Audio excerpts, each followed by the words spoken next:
Hello everyone, Mark Sajan again, and it is time to take a look at the Dynamesh features.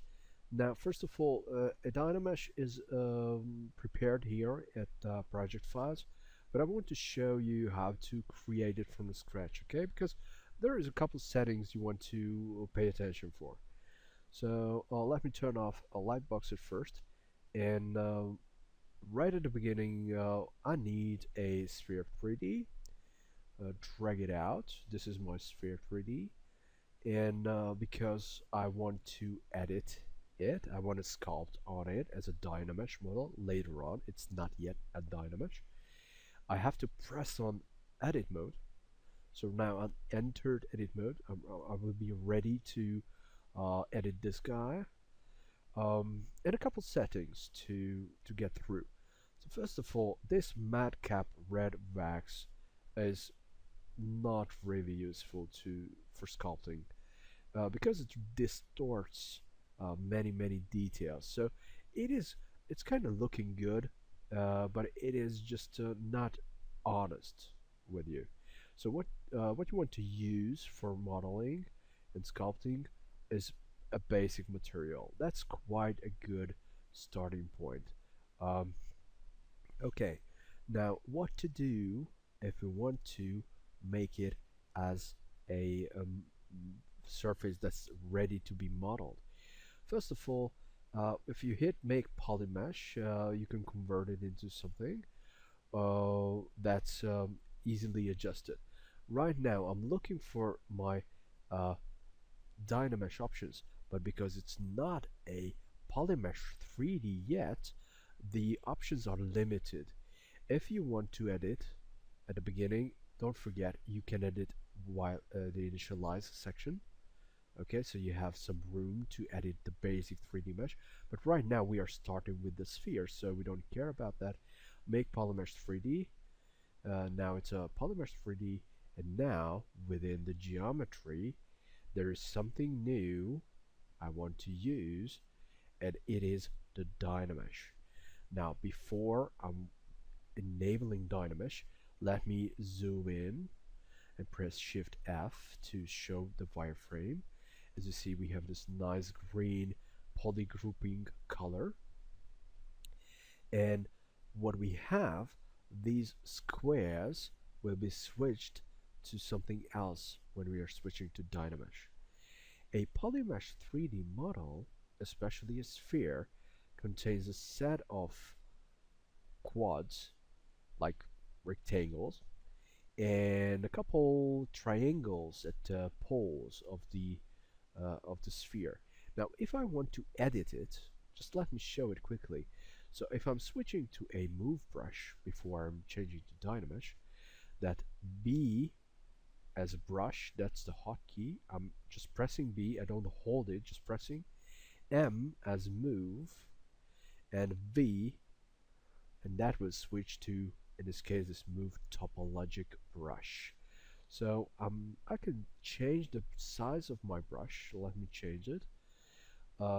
We can use the space bar and adjust the draw size, but it is a little bit faster if you just press S and drag. So S and drag as you wish, because no matter where you hit this S, it will just pop, and you just have to drag, tap and drag slightly. So let me increase the size and let me drag this model. Now as you see, what happens here, there's a stretch, and when you have a polygon 3D mesh model, this stretch will always appear. So in the early beginning stage, if I want to create ears, for example, or I want to create a neck or arms or whatever, then I have to make sure that this stretch is not that strong, so I can work with my models. Why? Because if I want to edit this area here, actually there is no information. So there is no, the density of the polygons is lacking. So for this reason, what can I do? I can increase the resolution, but there's no point doing that.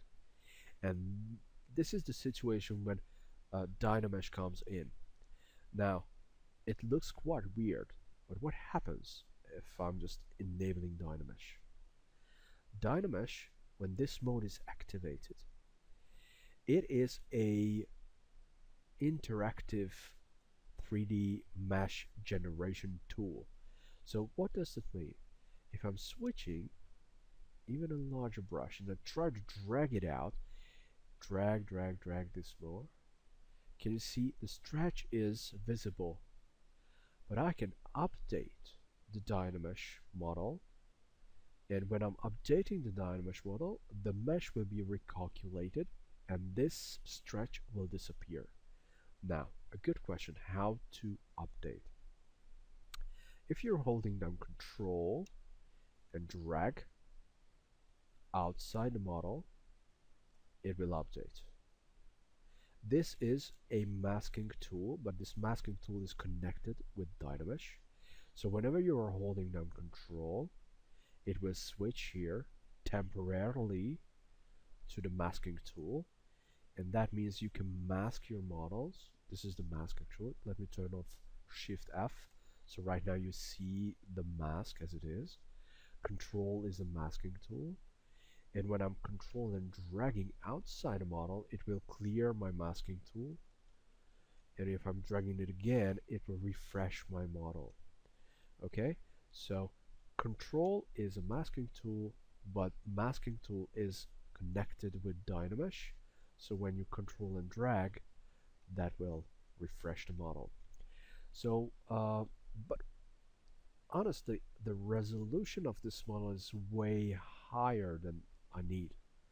Because remember, the higher the resolution, the lower the work, the slower the work. I'm sorry, slower the work.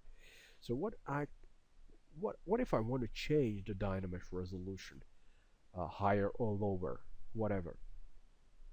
So if I just drag this slider and start to lowering it, because I don't need that many resolutions, so let me, oh, it's quite hard, but it's 64. Okay, and I'm hitting enter and updating, and even I try to move it and updating. Now the resolution change taking its effect. So if you change the slider, so let me make it even lower, so 32, and I'm just holding down Control and dragging, it's not enough to perform a refresh for the Dynamesh, because I made no change. So if I'm just tapping on a model and then Control and drag, then it will update. So let me 32, tapping on a model and drag, and now it's even lower. The biggest benefit of using a Dynamesh that that you can stretch out your model. You can actually grow parts of your model and then just refresh, and here we go. This is it. So if you want to make it even larger, drag, refresh. Okay, so it's a brand new model. Alright, now we messed this up quite heavily. So this move brush, this BM and simple V, or move topological. So in this case, it's a BMB is the move brush in my settings, so it's a little bit messed up.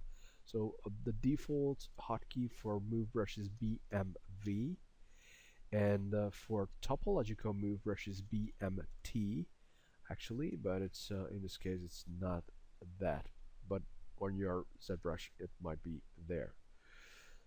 Okay, now take a look at the workflow, because this is just not really a useful figure to start with.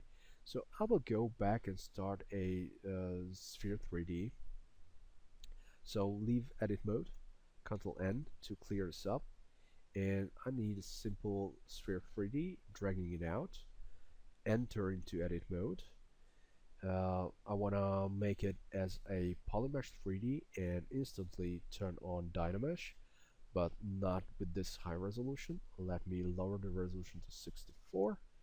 That's fine enough. And hitting Dynamesh. So this is my Dynamesh sphere, and I will use the move tool mostly. But before I'm jumping in, we have to clarify a couple of things.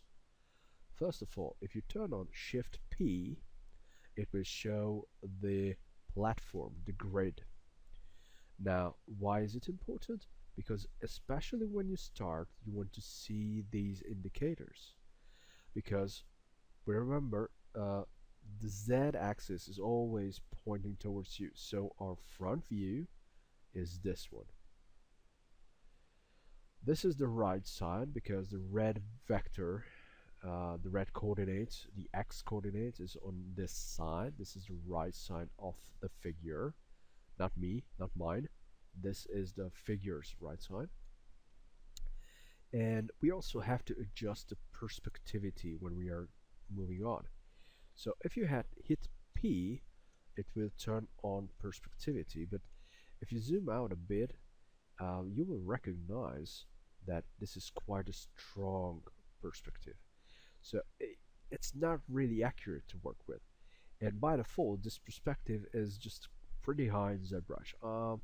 To change it, you can go to the draw mode and change the angle of view. Instead of keeping it at 50, some cases it's even 90, so that's quite a heavy distortion. You can lower it down below 40, and that's kind of a much more realistic draw angle. Now, if it's hard to follow the changes you made, you can open up the left shelf by double-clicking on a divider, moving up here at the cursor, holding down and dropping it onto the canvas. Now it will disappear. It is still there, so material and everything is still there, but the shelf is emptied out. So what we are looking for is the draw. So I'm opening up the draw, selecting this pin here. Now my cursor is changing and dropping it to the shelf. So, and right now, if I'm not really familiar with the settings, I want to visually control the changes I make. Now within ZBrush, whenever you drop something like this, it still remains at the top, so it's connected. If you have this draw open here and you're going up to the menu and hitting again on draw, it will disappear. Okay, so your tools are visible only once at a time, so you cannot really switch. Now this is draw size and focus shift. We have these two values hidden here, but that's just my setting. And here you can adjust the draw and angle and all the views. But as you see, these tools are connected. So if you have something active, you will you have an effect on everything. So I'm pressing S now to adjust the draw size, and draw size is visible here, and draw size is visible here. And even if I'm pressing it in the screen, that will be also highlighted in the screen in the work area. Okay, now we can close it, and the setting is fine.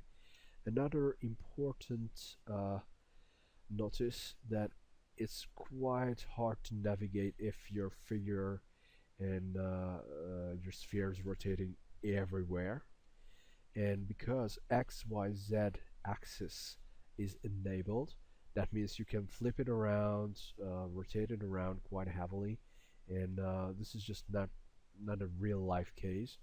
So if you just restrict it to Y, the movement will be a little bit more manageable. Okay, especially for the beginning, if you don't want to rotate around everything, it's the best option if you instantly switch it to Y axis.